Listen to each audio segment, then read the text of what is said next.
ગાંધીનગરના દંતાલીમાં એક પેડ માં કે નામ 2.0 અંતર્ગત કાર્યક્રમ યોજાયો। કાર્યક્રમ થકી પરિવારનો 2,11,000 વૃક્ષ રોપવાનો સંકલ્પ છે। માની મમતાનું સાચું સરનામું એટલે એક પેડ માં કે નામ।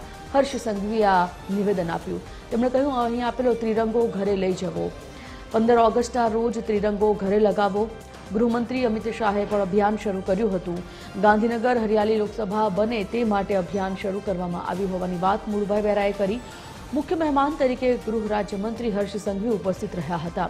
પર્યાવરણ મંત્રી મુળુભાઈ બેરાની હાજરીમાં આ કાર્યક્રમ યોજવામાં આવ્યો। માની મમતાનું સાચું સરનામું એટલે એક પેડ માં કે નામ।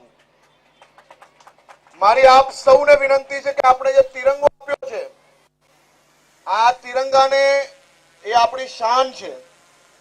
આ તિરંગો જ્યારે તમે વૃક્ષ વાવીને ઘર તરફ જતા હો ત્યારે આ તિરંગો ઘરે લઈ જવાનો છે અને 15મી ઓગસ્ટે હર ઘર તિરંગાનો જે આપણો અભિયાન છે એમાં ઘરે સૌએ તિરંગો લગાડવાનો છે। આ તિરંગો ગમે ત્યાં મૂકવો નહીં।